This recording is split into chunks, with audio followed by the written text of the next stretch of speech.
So we finally we don't have to dance around the origins of Stormfront. You know, if you've read the comics of the boys, we've been trying not to spoil that, but this episode it answers it. We now know the truth about Stormfront, and it's very similar to the comics. A few differences, but yeah, she's born in 1919 in Berlin. She served the Third Reich. She's was married to the founder of Vought and was their first superhuman. Huge revelation. Homelander knows, and he's completely down for the plan, which we'll talk about that plan here in a minute. What did you guys think as far as they went ahead and told us? Yeah, I think at this point in the series, you know, with the amount of mystery we had around this character, it was right about here is the right time for her to put her cards on the table and just kind of tell us who this character is. And I kind of figured that's what they were going with when we went all the way back to Liberty. You know, we kind of thought that, okay, they could be going a different route here. You know, she just could be an old school racist, but, you know, it makes sense and it makes the story bigger. You know, you said we'll talk about that later, but also I don't think Homelander is 100% down for the plan. I think he's got his own plans. Well, let's talk about that now then. Okay.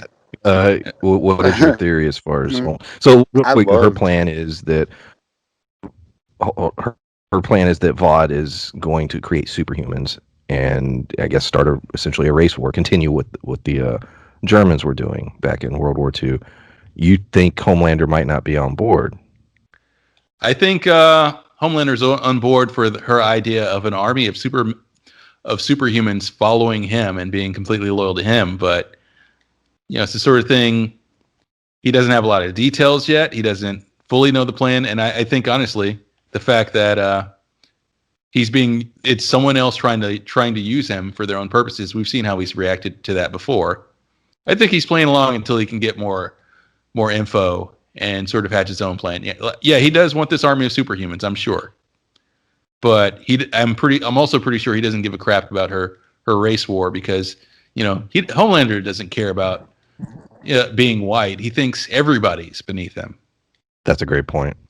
Well, that's what I was getting ready to say, was that I don't think that he necessarily cares that the superhuman army is there to wipe out other people. He just wants to have that superhuman army. He does, like Larry said, I don't think he gives a shit whether it's to kill, you know, minorities or to basically make sure that the whites are superior again. He just feels like, well, fuck it.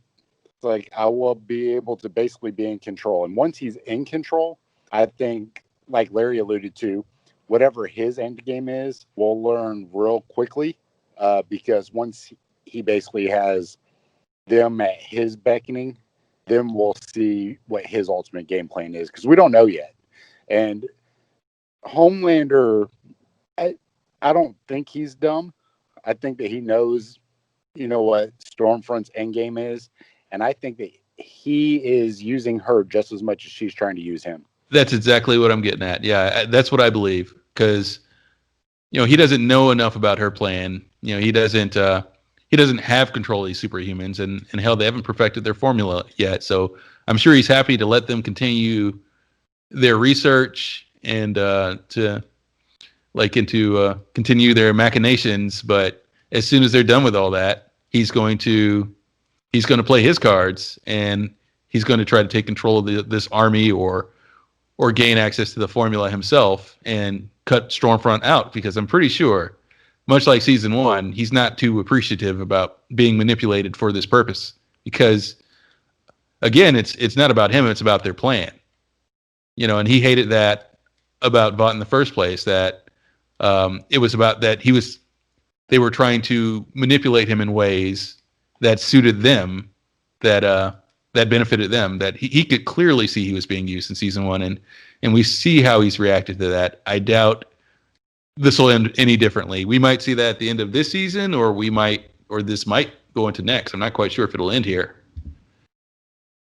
We only got 2 more episodes, so yeah, that's tough to say. Before we continue this conversation, this is Pulp Mythos. I'm Brian here with Spencer and Larry, and we are discussing The Boys Season 2, Episode 6, titled The Bloody Doors Off. If you've not subscribed to the channel, please do so. Hit that bell, hit the like button, leave us a comment, let us know what you think about the episode, about this conversation. We have a lot of content on the channel. We're doing Lovecraft Country later tonight. We'll be doing the season finale of Raised by Wolves on Thursday evening. We're looking at doing some other content on the channel. There'll be 2 or 3 videos every single week, so please hit that sub button so you can be notified when it happens. Where do you guys think Mr. Edgar fits in all of this? Because is he on board with Stormfront, or is there 2 separate factions within Vought? And of course, Mr. Edgar has Black Noir, which we learned last week, working for him as sort of his own, hitman, agent, whatever. Yeah, where do you think he sits with as far as her plan? I think his angle is what he spelled out at the beginning of this season when he was chastising Homelander. I think Mr. Edgar wants to be rich and run a pharmaceutical company. I think his goal is to continue these experiments until they're successful and then sell it. I'm pretty sure that's his only real goal, because like he told Homelander, he's like, we're not a superhero company. We're a pharmaceuticals company. He's like, and if you thought differently, you're wrong. So I think that was a bit of exposition to kind of give us as the viewers an idea of who this character is. As far as Stormfront's plans and how she fits into it and them working together, I think he kind of sees her as he sees a lot of the superheroes in the show as maybe a useful idiot that, it's like, okay, sure, she can run this facility for me. She can try to achieve her personal goals. He's like, but it doesn't matter because I'm going to have that formula in the end. I'm going to, and I'm sure he has a plan for dealing with her and what she wants later on as well. Yeah, I don't know necessarily how they're setting up Mr. Edgar's character, because I felt like maybe him and Stormfront were after a similar goal, or not necessarily a similar goal, but maybe he was using her to achieve his goal. But now, I'm not 100% sure, because Mr. Edgar clearly is using Black Noir not only to enforce stuff, but to basically be his personal bodyguard. But I feel like he wants him to be his bodyguard for when Homelander basically goes rogue. So I think that if Mr. Edgar was basically calling all these shots with Stormfront, then Stormfront would not be trying to get Homelander on board with their cause. I don't think that that's a good point. I don't think Mr. Edgar trusts Homelander. So that's why I'm not 100% sure. I think that Stormfront's doing her own thing. But I think that Mr. Edgar's aware of it, and I think that he may be using that to his advantage as much as he can. Right. Because they did have that phone call. Not that phone call. There was an email that Starlight read, and that's how we know about this facility in the first place. So they both clearly know about the facility and the experiments that are being run, but clearly they both have, well, maybe not clearly, but seemingly they both have their own reasons for wanting to complete this research. Yeah, I think you're right there. I think they both are on the same page as far as the research is concerned, because even Lamplighter being there is sort of through Vought. Vought knows about him. They have him there doing their dirty work, and it's just a question of it's like everybody's got their own thing going on, but they're not letting everybody in on what it is they're doing, because even going to Maeve is plotting against Homelander, which she has a really dumb plan in my opinion, but we'll talk about that later. It's like, it is a bad plan. That's a horrible plan. Yeah, but speaking of Lamplighter, it's not going to be successful. Yeah, she's like, I'm going to show him, and if he doesn't leave us alone, I'm going to give it to CNN. I was like, he's going to kill everybody. But then he's going to kill you. Yes. Yeah. Lamplighter, played by Shawn Ashmore, who was Iceman in the X-Men films. Funny, he plays Iceman now. He's basically Pyro. We get his full story. We've heard about him last season. We saw him last episode, I believe, but really didn't know who he was or what he was doing. But now we know he is Lamplighter. His job is to be at this hospital in this particular facility. VOD is basically when they create soups, they do it from when they're children. Apparently, I guess Compound V works better when you're young. When you're an adult, it doesn't always go well.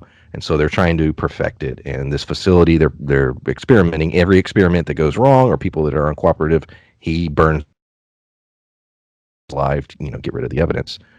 Him and Frenchie have a deep history because Lamplighter's history runs deep with the boys. Before we go into his specific history, or you guys can even go into it if you'd like, what did you think? I thought it was a great performance. By the end of the episode, I was really excited that this character is going to continue with the show, at least for, I would assume, the next couple episodes, if not even next season. How'd y'all feel about the character? I liked him. It's one of those things where, with as much as Frenchie talks shit about him, I wanted to know exactly what happened. Because you didn't know. It's not Frenchie's word versus his. Frenchie isn't necessarily the most credible character.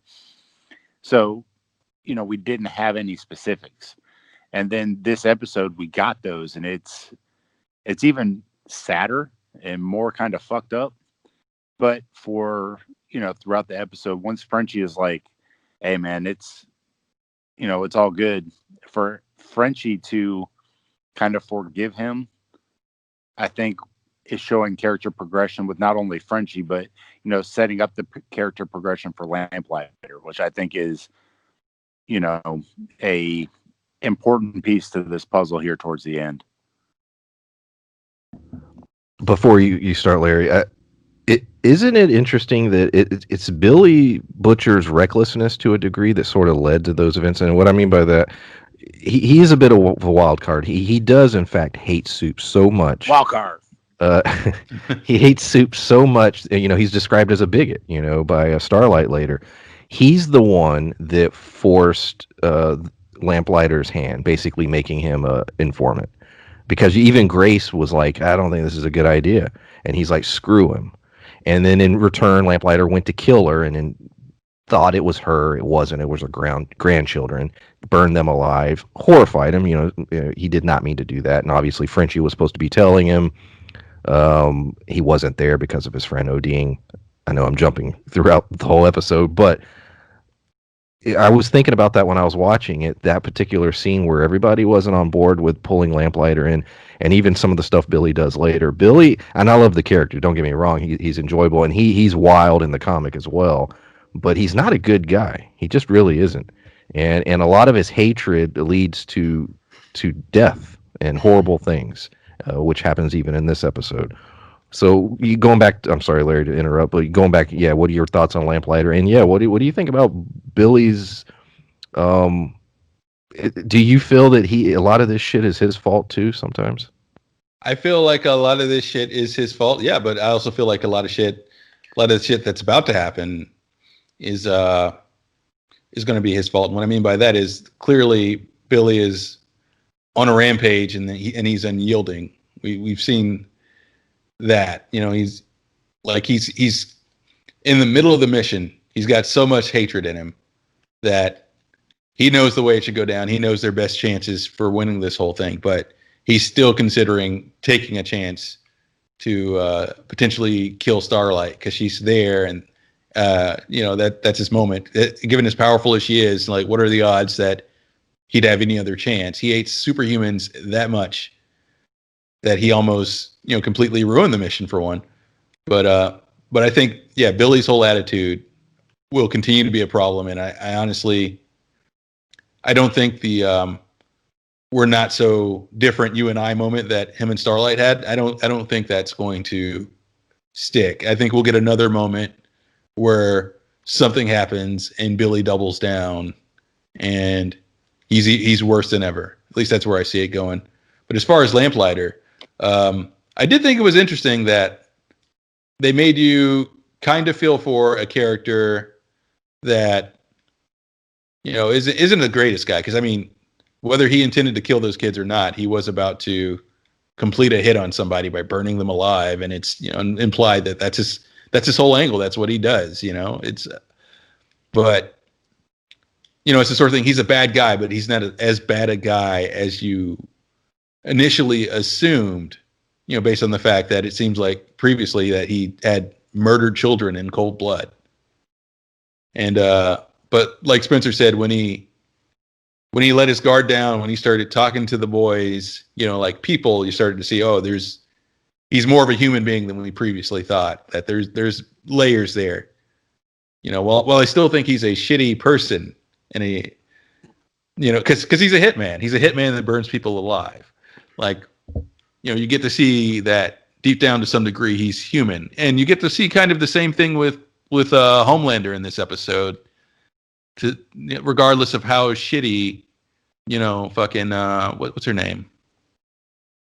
Stormfront. Yeah, regardless of how shitty Stormfront is, and everything. The fact that he saw before this whole Nazi plan thing, that he saw that there was a person that had genuine interest in him and kind of wanted to be with him and everything. He wanted to impress her with, it was the whole bouquet of flowers and everything. You got to see a more human side of Homelander to some degree, of course, before we get to the later scenes.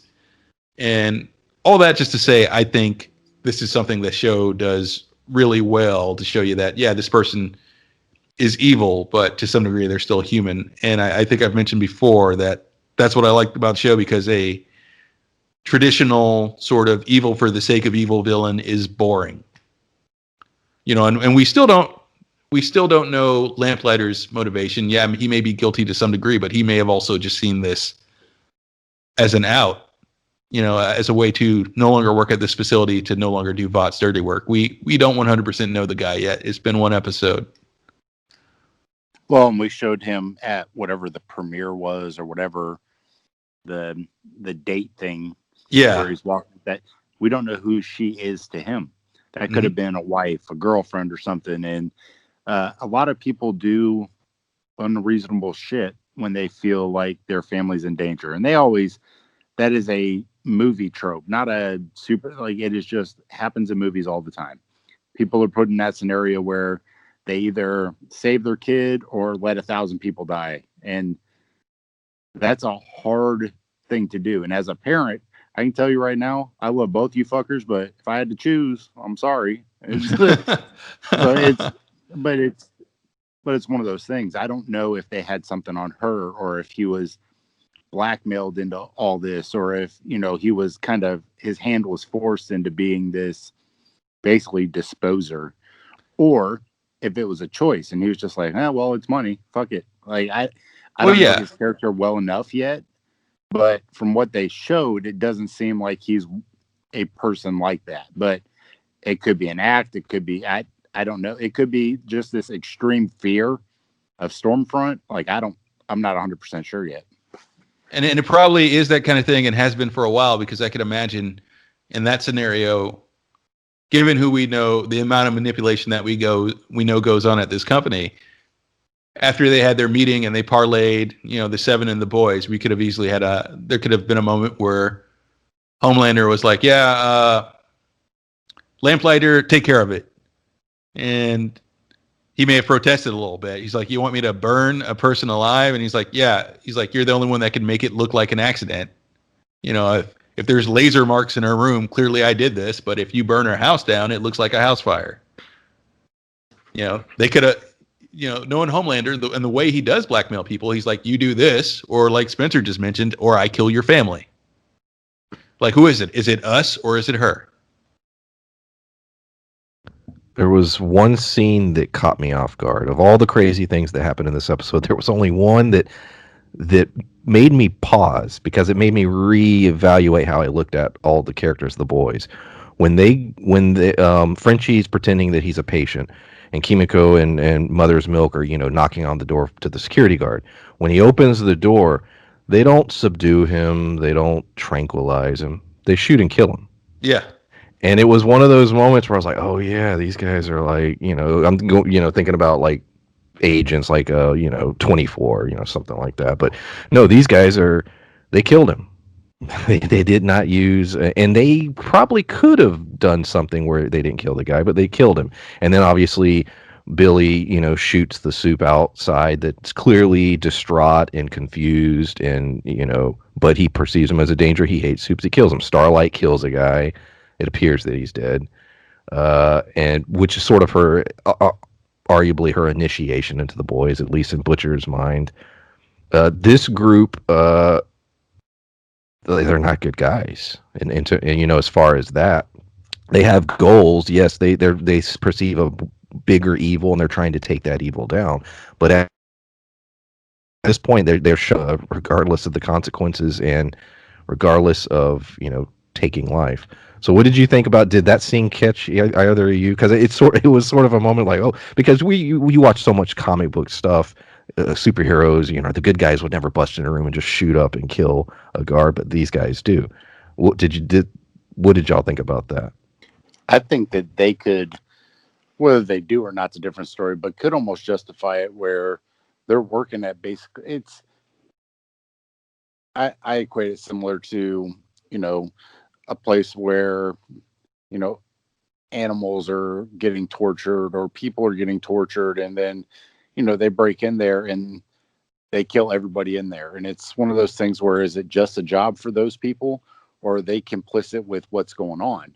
So for those people to basically be guards at a facility where literal fucking experiments are getting performed on people, and they're being tortured and burned alive and all this stuff, and they're just like, well, oh well.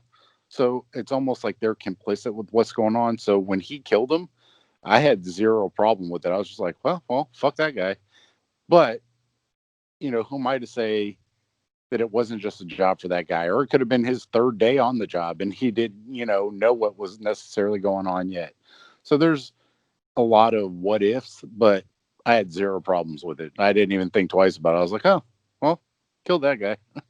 Well, it's the sort of thing where it seems cold at first, and it definitely seems cold, and because they just, like you said, my first thought when they went in that room was like, oh, they're going to chloroform the guy, or they're going to do this or that. But I believe also he's reaching for a gun when they go in the room, so you know where that's going to go. And it seems a bit harsh until you see the monitors in that room and the fact that he's actively observing everything.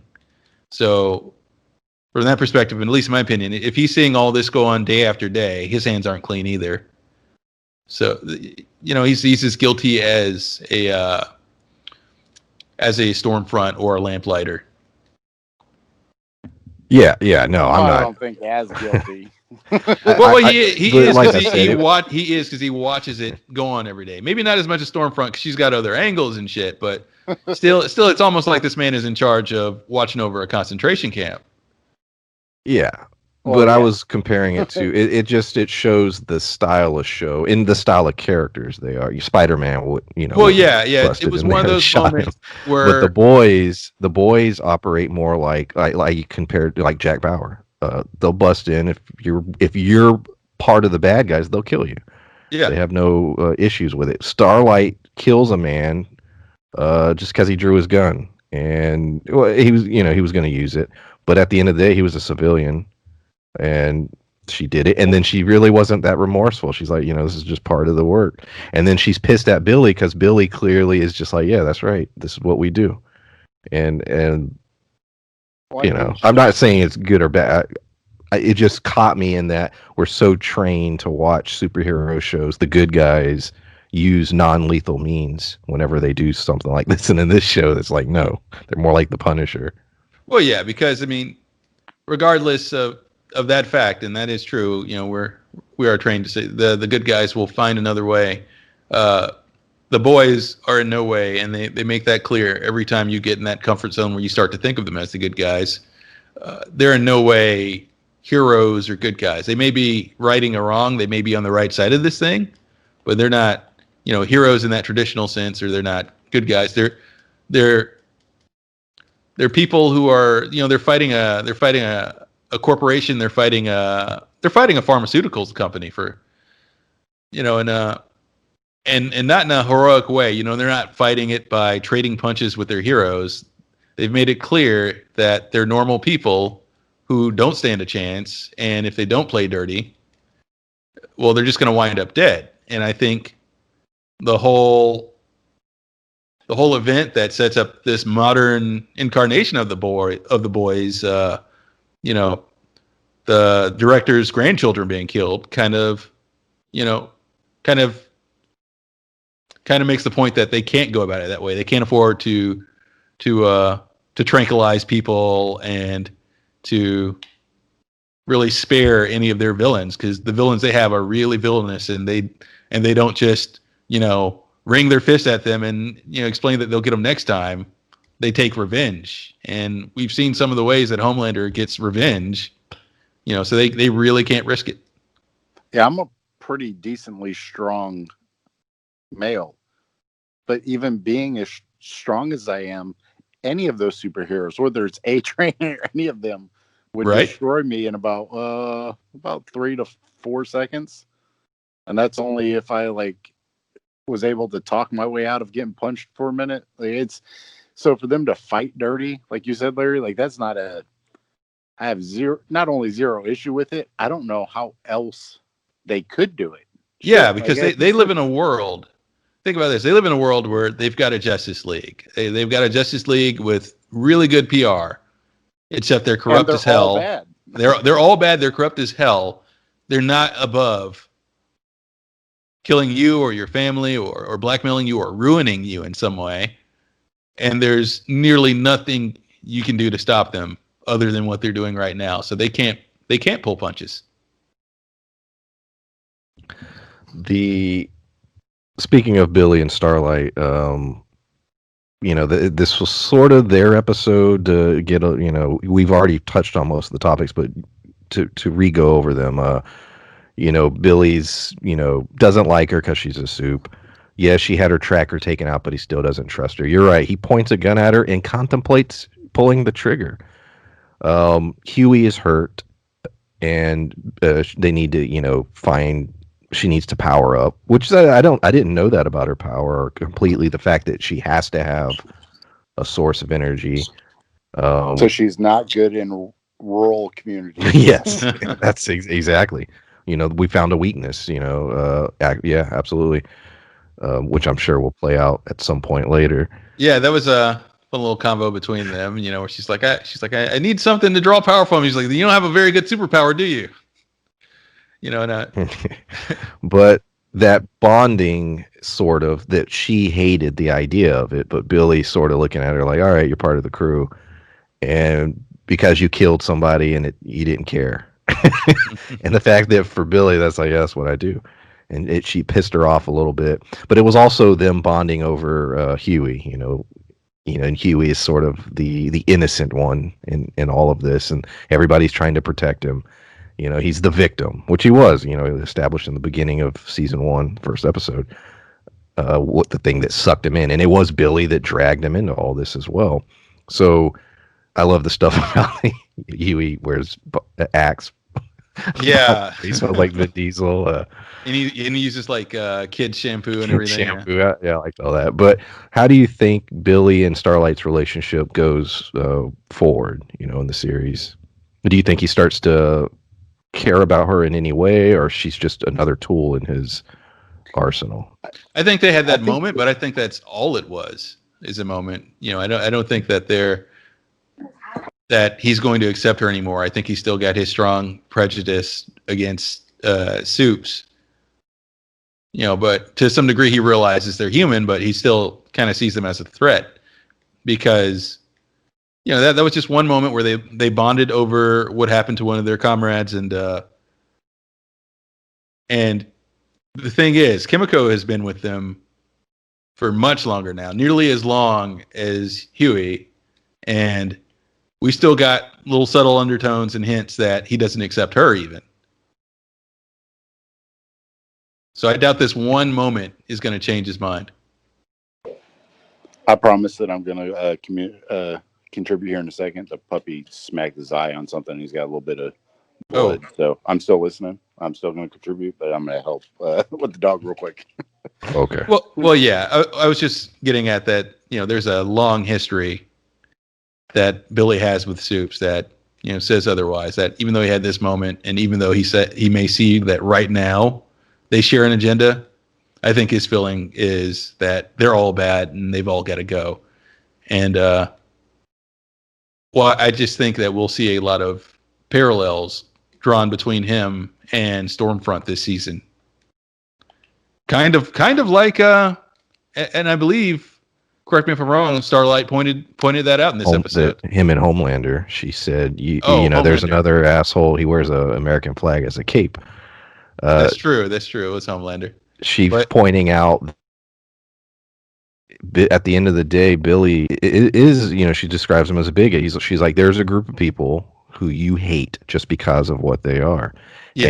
And you will do anything in your power to kill them. And if we go back a couple episodes, even Ryan, here's a child, a kid, and he hates him. And you can tell he hates him. And Becca can tell that he hates him because he's a Soup. And so, that's just what Billy is. And you're right. And as far as Kimiko, that's a great point. He never really communicates with her in any way, or even tries. She's with the group. He knows Frenchie, likes her, and she's a good weapon. Basically whenever he needs her. But no, I agree with you. He doesn't look at her as part of the crew. Not really. In his mind, I think the only crew it's Mother's Milk and Frenchie. Yeah. Huey's still, he's warming up to him, and that's who he is. Yeah, I think deep down, that's about where he stands with everyone. That any Soups that they have working with them whatsoever, they're a tool. They're a means to an end. And once they're done with the Seven and any of the ones who behave like the Seven do, Billy would be coming after them. Or if they're no longer useful to Billy would be coming after them. Which I have a question. This is on another assumption I have, because it seems like a bit of a plot device, in my opinion. So we have that serum that they're working on, that they're trying to perfect to give powers to adults. Yeah. Do you think that perhaps one of the boys could wind up injected with that? And I have a theory about that if it happens to anybody, I think it'll happen to Butcher because of his hatred. Ooh, that's a good theory. I didn't even think about that. Yeah, he become the thing he hates. That's a good point. There's only two. Yeah, there's only 2 episodes left. So I think we're gonna get something big. Obviously, in both episodes, I think we'll have major events occur. And it all feels like it's building, and I don't think we're going to get that ultimate. They already greenlit season 3, so they don't need to wrap it up at all. And something like that, I think, would be a big deal. But like you just said, if they're trying to perfect it for adults, then who is the adult they're trying to perfect it for? So I don't know if Mr. Edgar perhaps he's one of like Stormlight's kids, which would make sense because he's mixed, but like it's maybe he's a Vought descendant. That would be an interesting twist. Like, because maybe he's super sick or something's wrong with him, and that's the reason that they're trying to perfect it for adults. Because to me, unless there is a beneficiary for them to basically give it to adults, what's the point? Like, there's no other reason to perfect it for adults, because they know it's successful in children. You could basically create a child army. You basically get these kids, brainwash them to do what you want them to do, and then give them superpowers. But for an adult to be able to give it to an adult, to me, seems pointless unless there is an adult recipient, which seems, I don't know which one is going to be the adult recipient, but it seems likely that one of them is their target audience. I don't know who yet, but Mr. Edgar seems like the most likely candidate. Like, yeah, my theory is still that's an interesting theory, and think about that, the fact that she could be his mom or something. Like, but my theory is still that Mr. Edgar just wants to turn a profit, that maybe he wants to sell it as a drug to well-off people to give them superpowers. Yeah, I don't think necessarily that's wrong. Jesus Christ, could you imagine? Give me $10,000 and you can be a superhero. I'd be More than selling 10,000. shit. I I don't care. Say Yeah. it's 50. I'd sell a couple testicles. I'd sell a kidney. Because then what happens if you get a good one where like you can regenerate or something? You get all that shit back. well, that'd be the question. Yeah, what powers do you get, and how do they control? You get Yeah, can they control what you get? And I think it's the sort of thing he wants to sell. I think he wants to do the normal sort of pharmaceutical company thing, because and again I'm alluding back to that conversation he had with Homelander. So I think he's trying to make a version of this that he can sell and then protect and then perhaps even sell regularly. Like he maybe wants to make a version of it that will wear off after 6 months to a year, and then you buy Compound V again for, like you said, 100 grand or so. Like, didn't it feel great to be Superman or to be able to phase through walls? Like, don't you want to feel like that again? You know, we wish we could give you a permanent solution, but we can't. So, you know, give us or basically Mr. Fantastic with just your dick. which we got in this episode. Yeah, that was a surprising scene. So, well, let's go into that. Speaking, of powers, that's the big risk that I think they're taking, which is odd. Yeah, we know that Stormfront wants this compound to work in adults because she wants to build an army. You know, she said it to Homelander. We don't know what Edgar's end game is. Is he trying to do a profit? You know, make money off of this? Whatever. You know, maybe. But the problem is they're experimenting and you're creating superheroes and you don't really know, at least as far as I could tell, what the hell you're going to get. Because yes, it's funny you get a guy that has a giant penis and he can control it, like and use it, and then you got a guy that can vomit. But then you get Cindy, who is very powerful. And my question is, how damn powerful could she kill a soup like that? I don't know, but that was impressive. That was crazy that everybody was terrified of her like immediately. And just to watch her basically run through everything. She was like, basically Mother from Raised by Wolves. Yes. That's what I was thinking the whole time.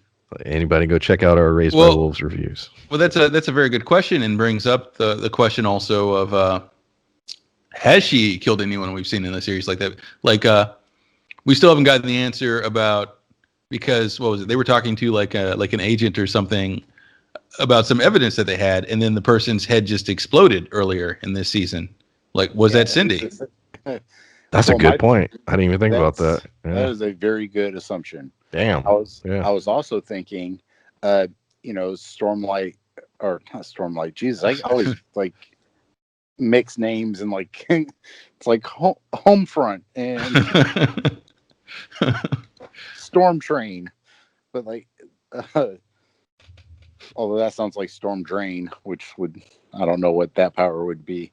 But Stormfront, because they said that she's real weak against like blunt force trauma, which we're assuming in the comics. Yeah. Which could be assuming that Kimiko is the one that's coming after her or whatever. But they've already taken some liberties with some of the things and changed a couple things around. Who's to say that Cindy can't just like run up and smush her? Like I don't know if that power works that way or how it, like it's. Well, we know very telekinetic. Soups are stronger, yes. Even when but the way her power works, I don't. That might not matter. Yeah, I agree. I don't know, and that's the whole risk. You're injecting. When you inject the kids, as you say, you go through sort of a brainwashing process, so you can sort of guide them to what you want them to be. But you're injecting an adult. They already know whatever it is that they want to be. Whether they're evil or whatever. Cindy escapes at the end. I'm assuming we'll see her at some point. It's a risky game making soups like this. Even Kimiko is a good example of when you have an older person as a soup and you don't really know how to control them, the danger of it. Yeah, and that's the thing. Are we going to see her again, or did we just get a Con Air moment? Could have been, just sort of a, This is the danger of letting loose what we've let loose. That's great. Well, I think too, you look at, even as a kid, say you're 4 years old and now all of a sudden you have super speed. what happens when, unless they basically keep you until you're 30, what happens when you're 18 and you fall in love for the first time, or, you make friends with the wrong group of people and use that for bad? And it seems to be a very, not foolproof, whatever the opposite of foolproof is, uh, catastrophic. Like, I don't know. It does not seem like a very well thought out plan. So that's why when I say, the point of them trying to make it for an adult seems like there's an agenda, whether it's, to cure somebody of something, to help somebody. Like, I don't see another reason to basically have a plan that has so many holes in it and could go so horribly wrong. Well, and that may be the thing, because I see what you're saying here. The fact that, yeah, she's basically immortal, and if she wanted an army, she could literally raise an army, like, because they could just inject them in some kids, and she could wait, and she could hatch her plan later, because she doesn't seem to be able to die of natural causes. I think, however, the goal may be, because they got characters like Homelander and certain soups that take advantage of things, to maybe pre-select someone who has the right personality that they don't have to worry about molding. It's like, okay, yeah, we know this person's compliant, and we know this person will work with us. Let's give them some compound B. Because like you said, that conditioning that they do to raise them, that's a lot of work. We see with Homelander's son, they've built an entire facility around him. And the amount of effort that comes in with that, and what could go wrong, like you mentioned, what happens when he wants to go do something, like Homelander said a few episodes ago, what happens when he wants to go to a Burger King and then realizes where he is? Well, and I think too is, all right, you said that, perhaps you're an adult and that your religious beliefs are this, or that your political beliefs are this. That all, to me, becomes a wash when you basically become a god. Like, it's, my political beliefs are, whatever, my religious beliefs or whatever. But if all of a sudden I'm a god and can do whatever the fuck I want, I couldn't tell you how I would react to that. I feel like I'm a pretty decent human being, but who's to know what would happen if I could literally do whatever I wanted and there was no consequences? Well, it'd be different in this world, because there'd definitely be consequences, because you wouldn't be the only one. It's a scenario where it's like, yeah, you're a god, but in their world, that would be like going from a middle class income to an upper middle class income. You got all these powers, and there's all these things you can do, but you still can't go too far because everybody can do these things. Well, yes, but not everybody's a Homelander. I'm saying, like, if you're a Gecko or the guy who can spit acid, yeah, there's very limited things. And I think that's going back to the original point. That's the problem. It's not so much children versus adults getting the powers, although I do think that there's issues there. It's controlling what powers they get. When you get a Cindy, and what do you do with that? And that's the danger of the game they're playing. What if you get another Homelander? What if you get something stronger than Homelander? Do they? And they haven't said, and maybe they will. Is there a way that they can somehow control what happens as far as the power goes? And they're maybe not as far as that, but as far as their personality and how much they comply, there may be a way to control that much, because, well, we've seen with Black Noir, at least it seems, he listens to whatever Mr. Edgar has to say. True. Well, which they've not gone into. Yeah. That could be what they're trying to do with Ryan too, though. The child Homelander. Oh, I think so. Yeah, they have a whole. Yeah.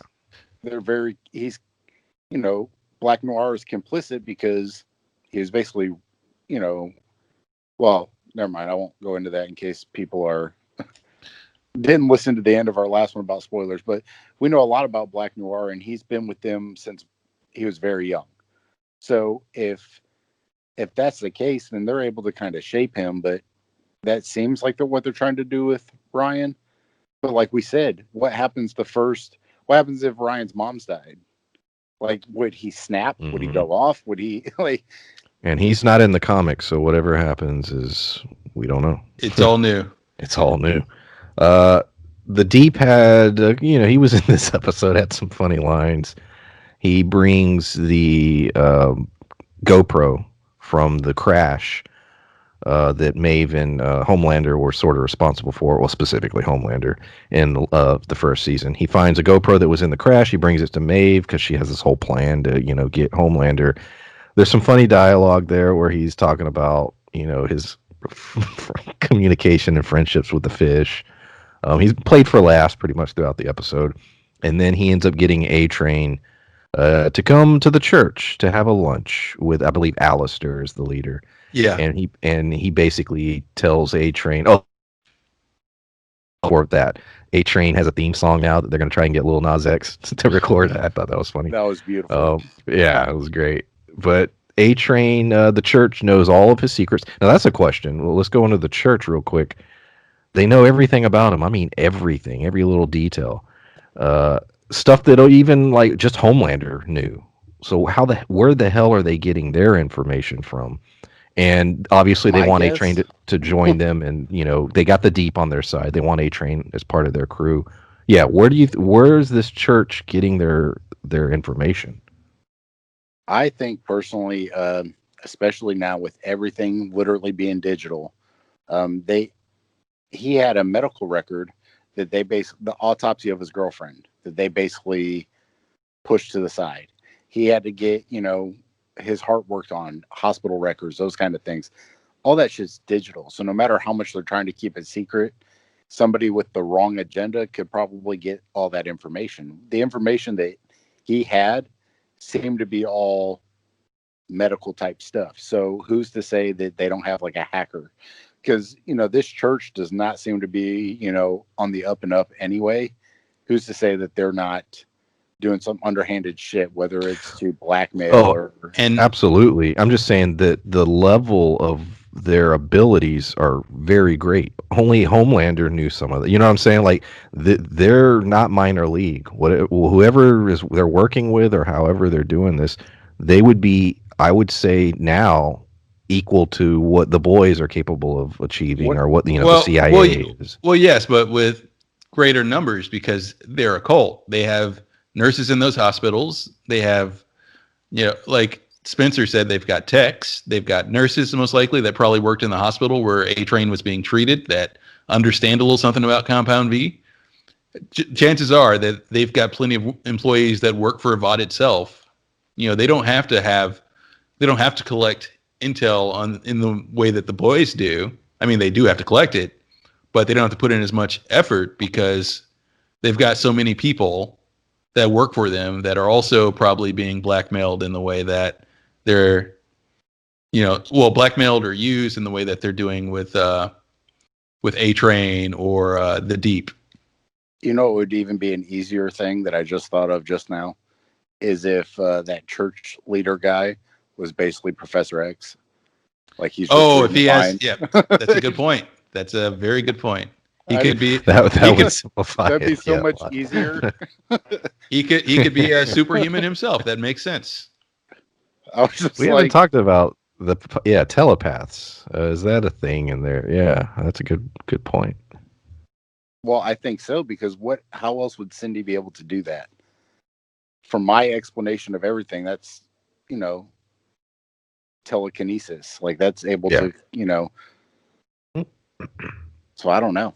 Yeah, it's a pretty big possibility. We haven't seen a Professor X type, but there's a good chance that there's characters like that. But yeah, I think the church, they know what they know through sheer manipulation and probably numbers and the fact that they have a few other people working in certain sectors. And when they don't have someone in a certain sector, they do like they did with the Deep. They send someone to recruit someone that they know. They use their collective resources and they go, okay, we don't have a tech or we don't have anyone in the medical field that could get us. Well, we don't have info on these soups that we can use to get one in hand. So who do we know? Well, this guy just shoots arrows. He's kind of one of them. Let's bring him in. Well, this guy works at a hospital for Vought, and he says that there's this thing called Compound V out there that they use to create their superheroes. Now they know about that. Yeah, because even if they say they do have a Professor X, they still have to have resources somehow. So even if he's able to read minds and do all that shit, he still has to be able to come up with money. Which I imagine if you could read minds, it probably wouldn't be all that difficult to amass a couple $100 million. But like, I think that regardless of whether or not they're, oh shit, from Japan or something, they regardless of whether or not they can read minds, they still have to be able to amass this fortune to basically hire, millions of people to do all kinds of random shit. What's up with the fresca? Is that just a gag, or is there something to that? I thought at first it was, but I don't know. Like it seems to be hinting at something, but I don't know what. Well, to me, when I look at it, I think of the Wayne's World, where they're just like, yeah, and they're dressing all the Reebok, and it's like little, yellow, different. And they're talking about like, yeah, that's what I was saying. I prodded up, forget second episode or third episode, one of those, because they just kept doing it, and then I thought, well, maybe it's just a gag, just a funny thing. But then it happened again, and I'm like, is it a gag, or is there something more to it? I don't know. I don't know if it's a joke or if it's something story, important. Well, I think I think it's marketing for one. I think it's an ad campaign. And I also think it's on the side of the show, like they got some sort of deal. Yeah, that's what I'm saying. I mean, if it's a gag, then that's part of it. But well, yeah, it's that kind of gag. But I also think they're using it as in the cult to get you to stop and just stay there. Because you hear like even A-Train heard Alistair's little spiel, and he started to like, man, I know about you guys. I'm not going to stay for this shit. It's just a way to get people to stop for a minute and listen to their little spiel while they're saying something, because you're having a drink and you were offered a thing. Become a meme already. Maybe you should hear this guy out. It's already a meme. Yes. I already saw it. Yeah. And yeah. Last question about the church. What is their goal? What do you think? It's hard to say. My main guess is it's probably just money and it's a power play on Alistair's part. You don't think there's something more elaborate going on? Or you think there could be, but it's really hard to tell right now if there is something else. Something going on with what? The church. Oh, okay. I didn't remember the guy's name. That's why I was real confused for a second. I was like, going on with who? Yeah, it's only said once ever, I think, in the. Yeah, I had to. I look it up. I tried to look up the names. I was just thinking he looked like a younger Edward James Olmos. So like I was just, that's what I was calling him in my head. But I don't know what I think that personally it's going to be the church and Cindy are going to be the bad guys in season 2. I don't know. 3. Season 3, yeah. We're in season 2. Although they're alluding that they might not be on the up and up right now. But I think that they're going to be the main focus in season 2. Because I think by the end of this season, we'll find out what is the deal with Stormfront and Homelander, depending on which way they go. And they'll either start rising and become like the main villain, or it'll kind of be quashed, and then we'll go to who's next in season 3, which I think is going to be the church. I think they're setting it up pretty great. What if the church? What if the church forms Payback? Well, I was just about to go there. I was just about to go there. But I think they're going to form a team. I don't know if it'll necessarily be Payback. In fact, I believe it'll be called the Collective, if anything. Yeah, and makes the most sense. And my thought would be that we'll get this whole elaborate plan behind it, but it may in fact be played for joke. I feel like because the team they have now and what they may wind up putting together later, I feel like that whole team may be wiped out by Homelander by himself. Because if you think about it, what do they have now? They have A-Train, who has his heart arrhythmia problems anytime he uses his powers. They have the Deep, who can just kind of talk to fish. They've got Arrow Guy. Yes. The Homelander would wipe them all. He might just laser them all. It may not even be a fight. He might just laser them all. But I feel like they're going to have their own team. They're going to have good PR for a little bit, and that'll be an issue. and then at some point they'll get wiped out by Vought's team or taken out. Or hell, maybe it'll be Black Noir. Maybe Mr. Edgar will just send him in to clean up. Maeve. Oh, go ahead. I was just going to say Black Noir is Payback by himself. Yeah. Maeve, her girlfriend Elena finds the footage and sees what happened, and it, messes with her. Maeve explains her plan. She's gonna try and expose Homelander. I think it's a bad plan. 2 more episodes. Where does this plot line go, in your opinions? It's hard to say because Maeve's girlfriend may be changing her mind about how they should deal with things. Now that she's actually seen what Homelander's capable of, instead of just kind of hearing Maeve vaguely say that no, he's a threat, you don't understand. Now she understands, and she might be like, yeah, you might want to keep quiet. If this is the kind of thing that he does to people to cover shit up, you might want to be quiet. Yeah. Well, I think regardless of how she feels about Homelander and what Maeve has done to try and keep her safe, I think her view of Maeve is going to drastically change. It's kind of like that thing if you're best friends with somebody and you find out that they're, an awful human being, or regardless, push comes to shove, they're not going to stand up for what's right. Your opinion of them changes. Doesn't mean that it's necessarily going to fall apart, but you're not going to ever look at them the same. So how could they ever have a relationship now when she can't look at her the same way anymore? Well, I mean, if you look at the clip, at least in my opinion, and I totally get what you're saying, but it kind of makes Maeve not look heroic, but it is a very human moment for her because she's trying to convince him to allow her to save anybody, just anybody, and she's begging and she's pleading for people's lives. So it doesn't make her look that bad, in my opinion. It's like, while it does seem shitty that, she hasn't talked about it, that she hasn't come out about it yet. If that's her girlfriend's opinion, it's like, and what? Upset literal Superman and have him rip me in half? And well, because they're playing with forces that that you think they would understand in their world. At least you hope her girlfriend would understand that. It's like, look, this guy is Superman, and the only thing keeping him in check is his ego and the fact that he maintains a certain persona. Otherwise, we'd get a Homelander that would do exactly what he imagined doing in the previous episode, where he just lasers the whole crowd. That's only a matter of time, but oh yeah, he's a loose cannon. Yeah, it's a fucking wild card, man. Wild card. But I'm not sure.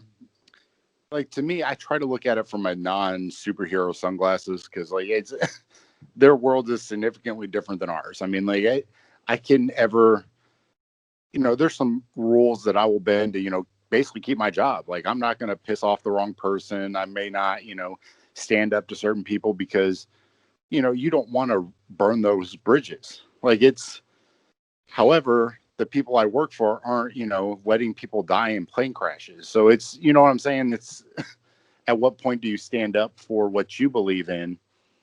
Well, it's not even that. It wasn't like a job security thing for Maeve. It was that's what I'm saying. I can't put that on the same level. That's what I'm saying is that, like, it's not me where I might not say something to my boss because I want to keep my job, but my boss also isn't, blowing up aircrafts. So it's, right. It's not the same. So I can't ever equate anything that I'm feeling or thinking to what she had to be put through. However, her girlfriend who lives in that world kind of also doesn't have to ever deal with any of that kind of shit. So I don't know that she will be able to relate to the stress and the amount of, I don't know. Well, I mean, it's the sort of thing. Well, yeah, she might take off. She might not understand. So, in my opinion, she might take off. But I don't think she'll blame her because correct me if I'm wrong, Maeve can't fly. She's super strong and everything and super durable, but she can't fly. Only Homelander could have saved those people. And if I'm remembering that scene correctly, I believe he was threatening to leave her too. Yes. And he was just like, Maeve, come on. We got to go. It's like, well, fine, bitch. I'll leave your ass here too. Exactly. And she just would have died there herself. And I don't know that she would have died though. Yeah, she'd had a long swim back if she was going to survive that. I mean, it still would have sucked, but Yeah. Do you think, this is the last question, and then if there's something I missed, I want to talk about the ending. We have Lamplighter essentially appearing to join the boys. It appears that he's genuine. It's just based off what we saw. I mean, you can make assumptions, but based on what they showed us, he seems genuine in his desire to maybe take down Vought, based on what they've been making him do, burn people alive. We have Frenchie and Kimiko sorta, him basically telling her, all right, I'll back off. I'm not going to, I'm going to chill out. He's figuring himself out, him telling the gang what really happened that night. So where do you think these relationships go, specifically the Frenchie with the team and then the Lamplighter? Because clearly Grace, she may use him, but she'll never forgive him. Well, yeah, he's going to give them intel, and that'll be the extent. He'll never fully be working with it. Well, maybe that's a possibility. Yeah, I didn't even consider that. That is a possibility. If she's going to use that extent, she'll be like, well, to fuck with your personal life, man. You still work for Vought, and that's what we need you to do. Yeah. She may use him in that. Use him like Ortho. He's gonna be like cannon fodder. Yeah, essentially, that could be the case. They could just use him for Raised intel. by Wolves reference. Not watching our Raised by Wolves. Yeah, exactly. Reviews. Again, check that out. And if you're not watching Raised by Wolves itself, definitely check out Raised by Wolves. But yeah, he may be used for intel, or he may be working undercover for the team, giving them intel in the capacity that she was previously going to have him do. But it's going to be real hard for those two to work. Well, not just them, but him and the boys. It'd be real hard for them to work together. There's too much pain there.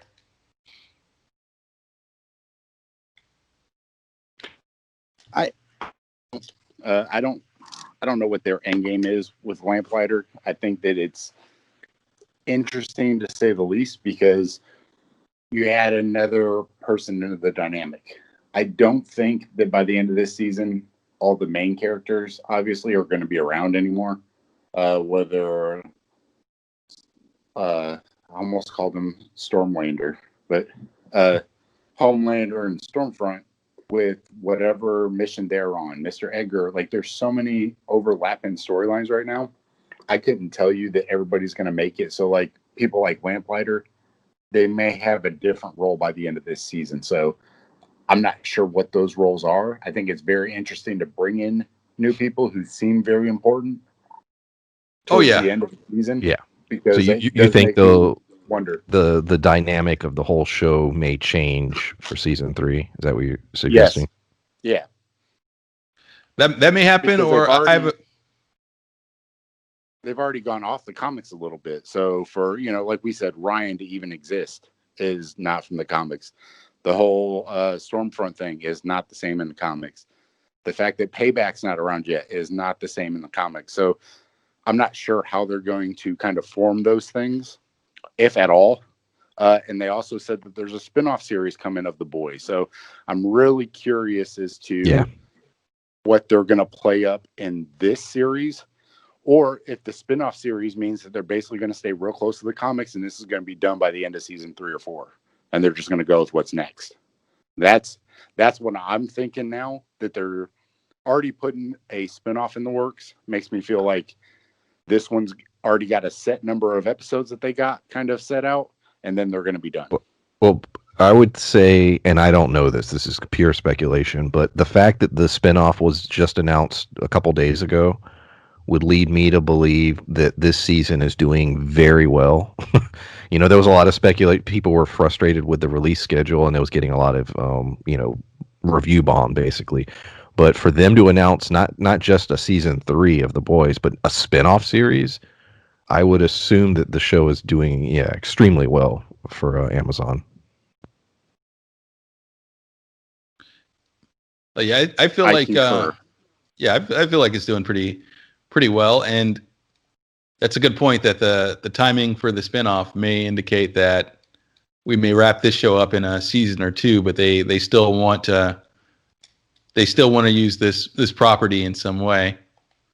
But as far as what's going on in the show, I agree with you. It's hard to say. I'm sure the dynamic might change a bit. It may shift, but I feel like Lamplighter is going to die. I don't know if he's going to survive this season. I think we might have another exploding head situation, but we might find out who's doing it and how. It's Gecko's secondary power. Wouldn't that be interesting if I'm going way off the rails here, but within the X-Men comics and Marvel, sometimes mutants would have a secondary mutation where they would, they'd have their set powers and then just one day, oh, I got a new power. I wonder if something like that could happen with these characters. Could they start having other powers? Just a crazy comic book thought. Yeah, I was curious about that too, especially when they, introduced Compound V as a drug. It's like, yeah, that enhances your powers in some way, but could that potentially give you more abilities even? Yeah, shit. Could you imagine all of a sudden, like somebody like Black Noir, just like, hey, I'm just gonna start taking Compound V every day. What new shit would that unlock? They're almost, or even Stormfront or Starlight, who has these crazy powers. But what happened if she started taking Compound V? Would she be stronger? Would she be able to basically explode Homelander? Like it's and once they complete this other formula they're working on to give powers to adults, what happens if someone who already has powers takes that? Do you then trigger that secondary mutation you were talking about? Maybe. I don't know. Within Marvel, they rank their mutants. So you have your different levels of, power. And then, like I said, like a Jean Grey, she has quote unquote unlocked potential that, she unlocks later. I don't know. I don't know if they're going to go with that route or not, but just something to think about. 2 episodes left. Anything else y'all want to talk about before we wrap this up? I think we pretty much covered it. I think that was it. There was a couple things that I was laughing about, but I don't remember if we talked about them or not. So I think we're good. If not, if I remember something, I'll put it in the comments. Like, oh shit, I remembered. Cool. Anyway. Well, I will say this. I mentioned earlier, I think since we're getting this new compound that they're working on, that I thought, well, one of the boys is going to get injected. Do you agree that if that does happen, that it'll be Butcher, or do you think it'll happen to like maybe Huey or? I think Huey. I don't think Billy. You could do either. They both would have interesting story. I think Huey's would be more interesting just because he is such like he's weak. He's very incompetent. He's smart, but he shows so many flaws where he just fails at everything. So for them to give him that, to me, because it shows that Billy now has come to terms with it's like his little brother. Like he's, constantly looking after him. So we talk about, Billy becoming the thing he hates. What happens if Huey becomes the thing he hates? That's a good point. So I think that's the route they'll go. Should they go that route? I think that's what they're going to do. Well, yeah, and it's the sort of thing, and it could be both. They could both wind up with powers, and then it would be a case of not only Billy hating himself, but Billy hating Huey and him directing all that anger likely towards Huey. And I think Huey would be a good choice for it also, just because Huey is so incompetent that he could wind up with the amount of power that Homelander has, and he'd still would be bad at what he does. Which would be an interesting twist. Yeah, I see potential in both. Absolutely. And it would be 2 very different directions, depending on if just one of them got powers. But yeah, I think everything's on the table. I mean, the twists and turns we've already experienced, stuff we know from the comics, things they've completely changed. The show's becoming its own thing at this point, and I'm really excited for the next couple episodes, and I'm excited that we know, in fact, we are getting a season 3. But we appreciate everybody listening. Like I said, Lovecraft Country will go up later today, if you're listening to this on Sunday. And Raised by Wolves next Thursday. More content on the way. Appreciate everybody, and we'll see you next time. Bye. Bye.